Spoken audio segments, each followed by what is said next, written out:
Good afternoon. Welcome on in to the afternoon edition of From Day One. Back with audio. Thank God for miracles. Chris, GC along with you. And today in the courtroom, we go to where some anger management could likely be beneficial. Along with us is Mike from Law Talk with Mike for commentary. Let's rock and begin. The house that I would call for him, I just think we'd just be duplicating it. So I'm not going to call any witnesses. Well, Mr. Collins, it sounds like Mr. Ferris has a lot of strong opinions in this case, so I am actually interested in hearing what he has to say.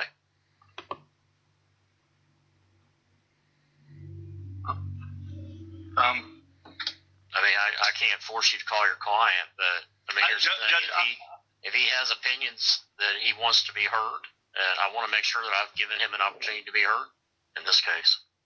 Judge, I've given his advice as his attorney based on what's going on in this hearing today. I advised him not to testify.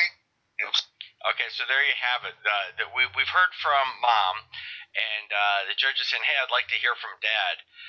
Dad's attorney says, no, I told him not to testify, and he was right in doing so. This David Collins is doing a good job. The judge is doing a good job. All the attorneys are doing a good job from their perspective. It's really a well-run hearing, and everyone's taking this very, very seriously. But you'll see that Mr. Ferris's attorney here, David Collins, was correct in that it was against his client's interest to start talking. Someone else wants to choose him. I've got no control over it, Judge, but I don't see the need for it. And I think his testimony, from what he's told me, is going to go similar to what Mother testified. So I just think we'd be hearing the same stuff, just from another person. Okay. Mr. Davis, any witnesses you wish to call today? Thank you. No witnesses, So, Judge. Mr. Davis, actually, I'm going to come back to you last. So, Ms. January, what, if anything, are you requesting on behalf of your client today? Yes, Judge. As of the last hearing, I believe the court's orders have been followed. I think this is Texas. The department's concerns at the Sounds last like hearing Texas, Mike. was that my client didn't have adequate housing for the children. She's now shown that she has adequate housing for the children. She's complied with the service plan. She complied with the court's orders. There's no evidence of any recent drug usage. She acknowledges she's angry about or upset about her children being in the... That's not quite true. I'm not familiar with this stuff, Mike? but it appears that they've been doing urinalysis, and the last few tests have been clean, which is good, and everyone's positive about that. But it appears that they have some concerns based on hair follicle testing. I don't know the difference. I don't claim to, but that's sort of the crux of the matter between them. There's, her attorney's saying, hey, just give them full custody back. Stop intervening in their lives. They've fixed it. And the department and other people are saying, we need to monitor a little bit longer. That's the fight that we have. Okay. Situation and would like her children returned to her.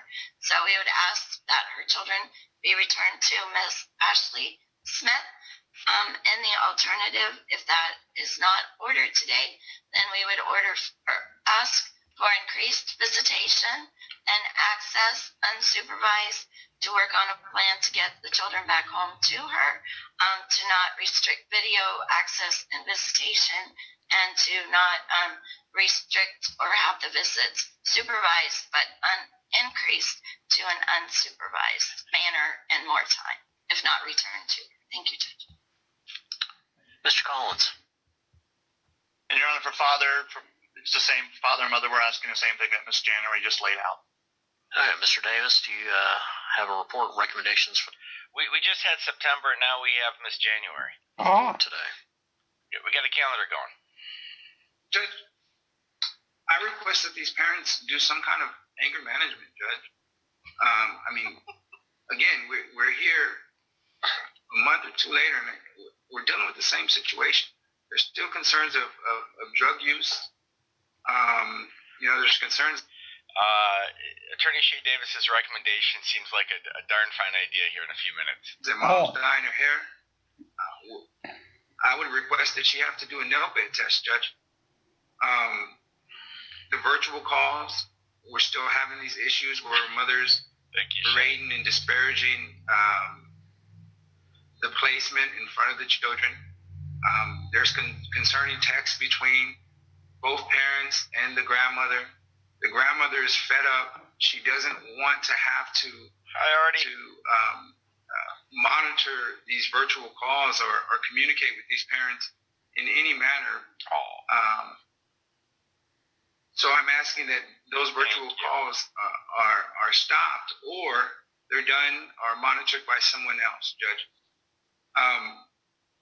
As far as an increase in visitation, Judge, I'm concerned that we're still having these drug concerns and they're having unsupervised visits with their children. I mean, that's very concerning. Mother said her last use was in November, and here we are in June, and she still has drugs in her system. And the father still has drugs in his system. As far as the children are concerned, Judge, they're in great placements. These placements could be permanent. I think it's almost a blessing that this is a motion to participate for these parents, and maybe that's the reason why they're not doing what they need to do, because they know that these children are placed with family. Thank you, Peggy. With all due respect, Glad Mr. you're here. Shea Davis, Well, Miss Davis. Sorry, Mrs. Smith. Yeah, do not go Nobody and make the called case on for you. them.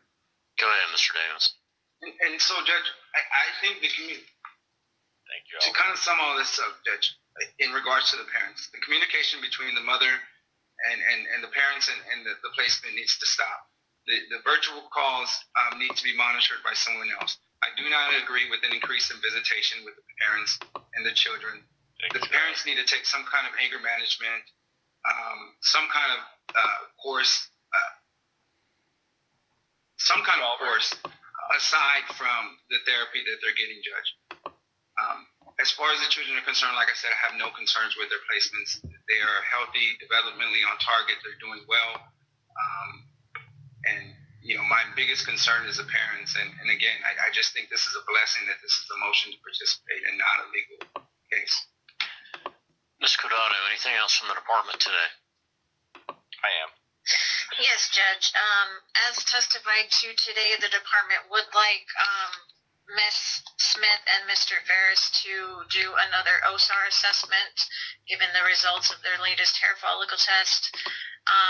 The department is not opposed to the parents participating in some sort of separate anger management program, given the communication that the department continually receives from both Ms. Smith and Mr. Ferris. And today the today the department would ask that another hearing be set in this matter. Yep, that's what we got, Tom. And thank you. Okay, based upon the testimony today, and we've had a fair amount of it today. I guess we've been doing this case for about an hour now. I thought it was important to let this case go a little bit longer today so that we could have testimony and make sure everybody feels heard. I do find that this case needs to be extended.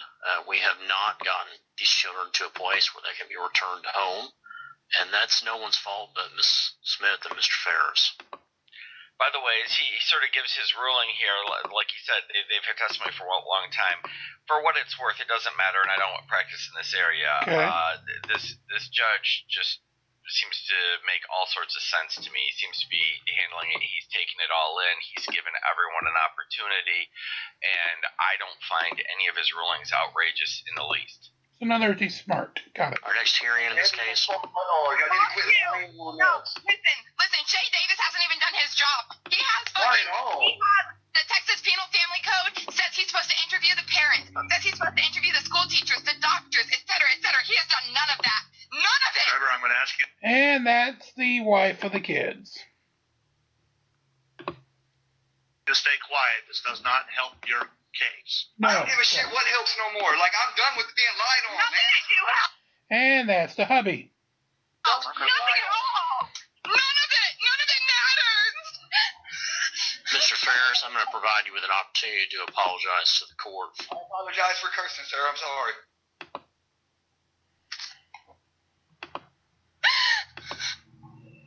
But I'm absolutely done being lied on. My mother is the most manipulative, narcissistic, lying woman you will ever meet in your life, and I am done with it. She wants nothing more than my children. She always wanted girls. my children.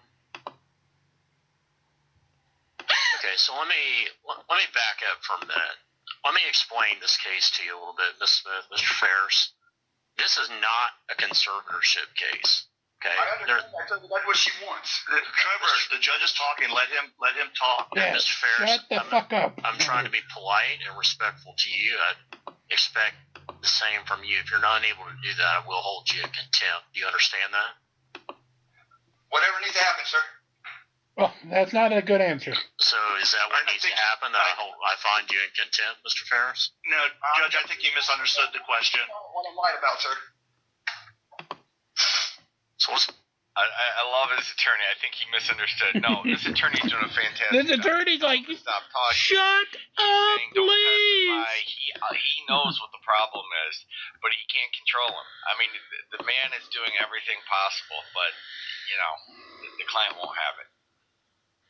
Client's not smart enough to get out back there up on for a that. minute and talk about what this case is. This case is a court-ordered services case. This is not a conservatorship case. So there's an important distinction there. The distinction there is that nobody is seeking to terminate your parental rights. Nobody is seeking to take your children from you. I will say this case started back on January 26, 2022 is when I first issued orders in this case. I will say that you are getting to be the point now where you have gone further than almost any family that I have in my court as far as court That's not a services. good thing. Most cases are resolved within about 90 to 100 days. So you're already in a special group of people who just somehow has not figured out a way to manage to get your children home because you're not able to My fight. mother does nothing but lie to y'all. That's it. Y'all are feeding off my mother's lies. That's the only reason my kids aren't home. And if I was, y'all need to do some damn research or some education. And Mr. Ferris, this is the last time if you interrupt me again, I'm going to hold you in contempt. Hold me! I'm done being lied on. I'm done. I'm done with you. I'm done with all of it. I want a new judge. I want a whole new fucking court order then. I'm done. I'm fed the fuck up with your biased ass shit. And Mr. Ferris, the court holds you in contempt, direct contempt. You're fined $500 and 24 hours of incarceration. That $500 up your ass. Okay, you're now sentenced to 3 days imprisonment. You're to report to Guadalupe County. Mr. Collins, you need to write this down. I found your client in direct contempt. Your client is to report himself to the Guadalupe County Jail by 4 p.m. today. He will serve 72 hours in incarceration starting at 4 p.m. Anyone want to bet he If your doesn't client show does up? not report by 4 p.m. today, I'll take that into account and may find him further in contempt and increase that to a longer duration. I'll be filing my motion of withdrawal shortly, Your Honor. Smart move, your officer. You file whatever you believe is appropriate, Mr. Collins. Good. Can I just clarify, Your Honor, real quick? Report to Guadalupe County Jail today by 4 p.m. for 72 Serve hours. 72 hours incarceration. There will be a written order that I do over lunch, so you can look for that too.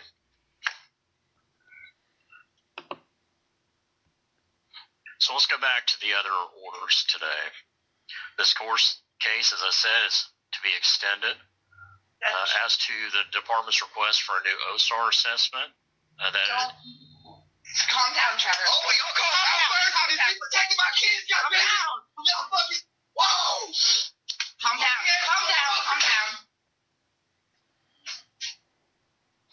Chicken shit. Miss Smith, can you put yourself on mute, please? Yeah, Sorry, save yourself from being arrested again. It's done. I'm sorry. Ms. Smith, this is Judge Stuckey. Do you feel safe? Yes. He's just, I understand. He's angry. He's upset. We love our kids, and y'all continue to keep them from us. And I understand that in the beginning it was a concern, and I will admit that we had problems that we need to work on. But at this point, and this time, in this case, I don't feel like anybody cares to see the progress that we have made or knows like, y'all are looking at drug test results that y'all can't even tell me. Thank you, Peggy. Number one, but also what she's saying is wrong, and she's being fairly reasonable here. And then she gets hysterical, and she's reasonable. She kind of vacillates back and forth. But I watched the hearing. Yeah. The judge was. I'm very impressed with this judge. In fact, this whole flat affect that he's showing right now is very purposeful. It is clear to me that he's doing that. He cannot. When they're getting all emotional and nuts, he's running the show. He's got to do that. It's not fun. It takes effort. But they were listening, and he was seriously considering all the factors and thinking, what should I do here? Their first concern is what's best for the children. Their next concern is to try to get, and they hope that is to get the children back to their parents. They hadn't quite demonstrated that was the best interest of the children yet, and he was trying to get there, but he needs some help from them. So whatever, it's just that's just my view of it as I watched the whole hearing. Sounds like a smart view, Mike. The reasoning behind them, like, I had to send Google links to my caseworker so that she could understand how drug testing works, because that, like, I haven't done anything. I even offered them yesterday. That's a bad flex. I know better how drug testing works than the probation officer. Well, then maybe you've been drug tested too much. Yeah. Stop talking in court. That I would go every other day if they wanted me to take a swab or a drug test or anything, and then I could have my kids back. Hey, Ms. Smith, I'm going to address the drug test in a minute. I want you, if at any point you feel unsafe with Mr. Ferris around you, to please call the police department. You understand that? Yes. Okay.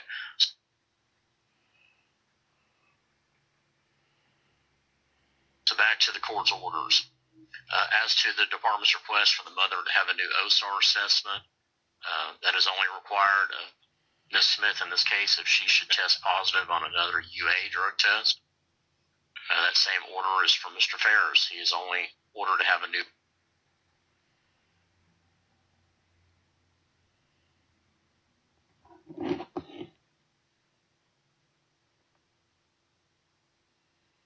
Your Honor? Your Honor? I guess Your Honor is checked out for a few seconds. We'll give it a few seconds, see if Your Honor comes back.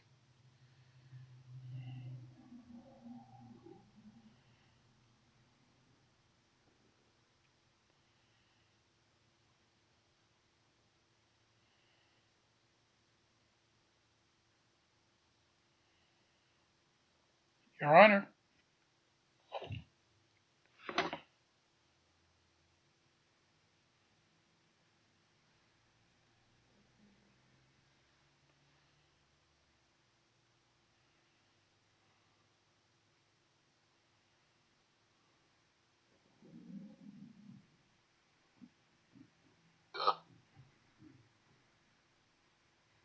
OSAR assessment if he tests positive on a UA. As to the mother's visits, I am not changing her visits. Her visits will remain 4 hours per week unsupervised. Okay, so... As to Mr. Ferris, based upon his conduct before the court today, I don't think that I can trust Mr. Ferris to stay calm around his children, so his visits are now going to be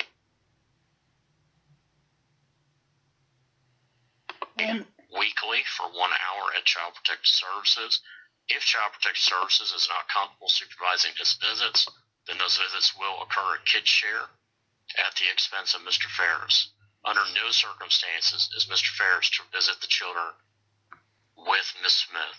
Ms. Smith, you will lose your right to unsupervised visitation if Mr. Ferris is present during any part of that visit. Okay.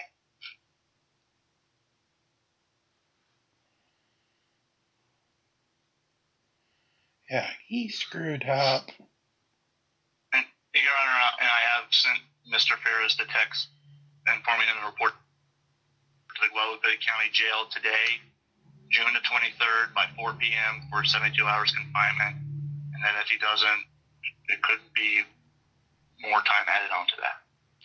Again, this Attorney Sharp, he does that on the record on purpose because he doesn't have faith that his client will do it. And what he wants the judge to know is it's not my fault, Your Honor. I heard your ruling. I passed it along. That's where we are.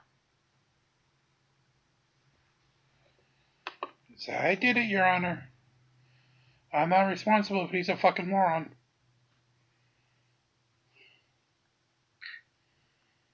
Okay, as to the video calls. Yes, Your Honor.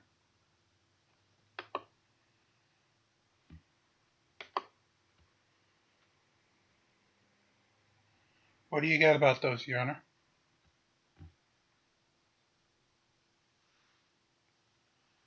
Your Honor, video calls.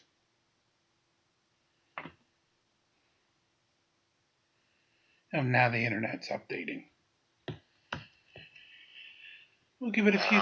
I think it is a good idea that those video calls no longer be supervised by placement. So the Department of Family and Protective Services, being the caseworkers, will. That, I wouldn't argue, that's pretty smart. They still make the grandma have to be the person supervising it. That's pretty, shitty. Grandma stepped in to be nice to help the kids out. Don't be shitty on her to make her be the one to have to supervise it as well.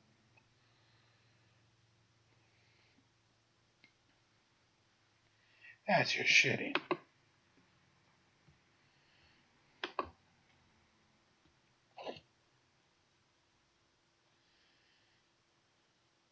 Supervise those video calls.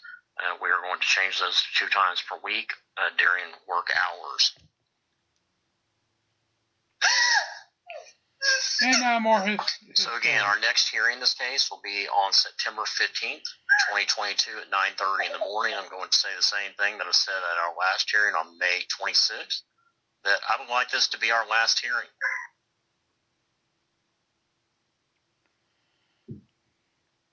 Highly doubtful, Your Honor.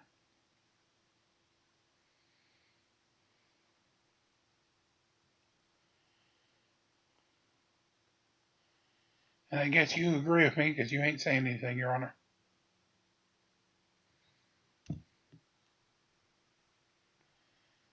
Alright, well, we're just going to leave it there then and say, I guess Your Honor does not want to talk. So, normally I would say we'd leave Part A for there, and of course, as always, like, share, subscribe. However, I have been on the road for the last several days taping these episodes, hence why some of them have been a little on the weird side. But I want to put one last little thing in before I do leave this location. I know this might not get done and say YouTube might copyright restrict it, but if it doesn't, you'll get to enjoy it. If it does, you'll just have a few minutes of silence. To do so, by the way, for those who do not like the lowest common denominator in humor, you may just want to stop the episode now.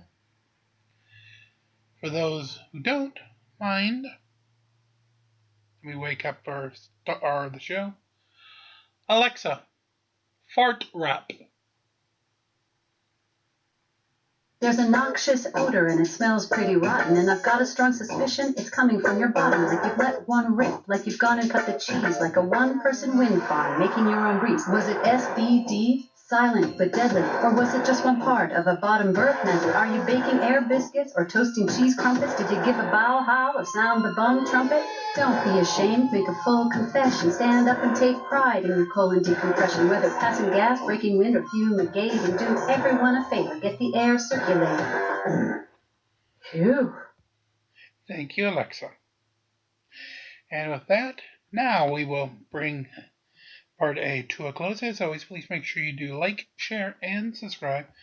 Help get us to those goals of 50,000 views so Boxy sends those nice packages we can send out to you, and Google puts us on the algorithms with those 1,000 subscribers. Until next time, where the frauditors, auditors, subsits, and Karens will be in town for the evening. Like, share, and subscribe, be kind to one another, and release the Krakens. as we march along this afternoon and every afternoon here from day one. Have a great afternoon. We'll see you tonight.